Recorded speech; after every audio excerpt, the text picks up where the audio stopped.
Kunut subuh adalah perkara yang dikhilafkan oleh para ulama. Kita tahu mazhab Syafi'i menyatakan kunut subuh sunnah.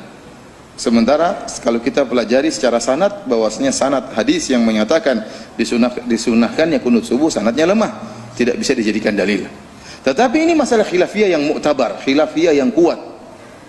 Maka kita boleh, berhak kita untuk menjelaskan bahwasanya ini pendapat tidak kuat, ya, meskipun dikatakan oleh Imam Syafi'i dan para pengikutnya, namun ini pendapat yang kuat, kunut subuh tidak ada. Kenapa? Karena dalilnya lemah. Cuma sampai tahapan itu, tidak boleh kemudian kita mengatakan sesat, bodoh kunut subuh, ngawur, nggak boleh seperti itu. Haram. Manhaj Ahlussunnah mengatakan tidak boleh seperti itu. Oleh karenanya perhatikan bagaimana Imam Ahmad yang menyatakan tidak sunnah kunut subuh, dia menyatakan orang yang sholat di belakang imam yang kunut ikut kunut subuh. Ini fatwa mungkin asing, namun antum harus tahu, ya, bahwasanya Imam Ahmad yang beliau menyatakan kunut subuh tidak dianjurkan, menyelisihi gurunya Imam Syafi'i. Dia menyatakan barang siapa yang sholat di belakang orang yang kunut ikut kunut subuh. Kenapa? Ini masalah khilafiyah, dan antum posisinya sebagai makmum maka ikut imam pada masalah-masalah ijtihadiyah.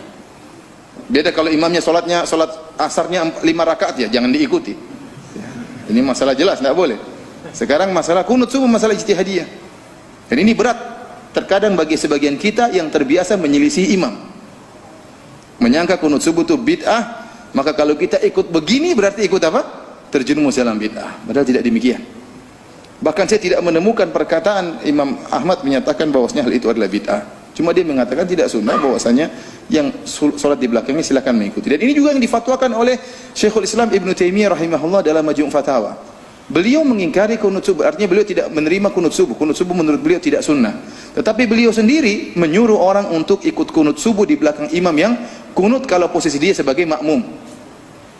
Demikian juga ini fatwanya Muhammad bin Shalih Al-Utsaimin rahimahullahu taala dalam kitabnya Syarhul Mumti'.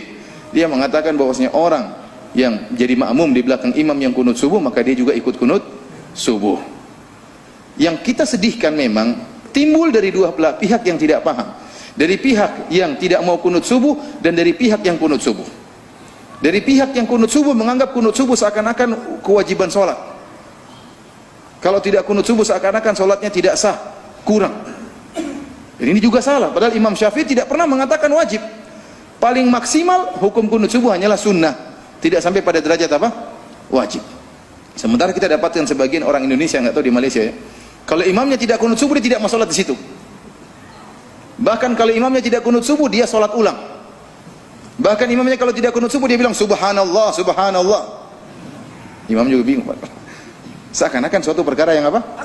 Yang wajib. Ini pun keliru. Orang seperti ini biasanya berubah kalau sudah hajian. Kalau sudah pergi haji dilihat Syekh Sudes tidak kunut subuh, bingung dia. Dia mau bilang subhanallah tidak kedengaran, terlalu jauh. Bingung bagaimana coba? Apakah jutaan orang sholat tidak sah semua? Apakah jutaan orang semua sholat tidak sah di belakang imam Syekh Sudes yang tidak kunut subuh? Dan ada yang nekat, imamnya tidak kunut subuh, dia kunut subuh sendiri. Ini salah seperti ini. Imam Syafi'i tidak pernah mengajarkan demikian. Oleh karena saya mengatakan salah dari dua pihak. Pihak pertama, orang yang kunut subuh, kita bilang silakan kalau kau kunut subuh, kau yakini mazhab Syafi'i, kita hargai. Namun menurut saya kau hargai juga pendapat saya. Pendapat saya bahwasanya tidak sunnah. Kalau kau silakan. Bahkan di antara penghargaan saya yang mengatakan tidak sunnah, saya kalau jadi makmum di belakang engkau, saya juga ikut kunut. Sebagai bentuk penghargaan saya kepada masalah ini. Sebaliknya juga dari pihak yang lain yang menganggap kunut subuh tidak sunnah, maka menjadikan orang yang kunut subuh seakan-akan solatnya rendah, solatnya hina, tidak solat itu tidak benar, sama. Mengatakan orang tersebut ahlul bid'ah, ini tidak benar. Ini masalah khilafiyah, tidak sampai pada tingkatan apa? Bid'ah membid'ahkan. Barang siapa yang terjerumus pada bid'ah membid'ahkan dalam masalah kunut subuh, dia telah menyelisih manhaj Ahlus Sunnah. Tidak ada imam yang dia ikuti. Dia telah menyelisih manhaj Ahlus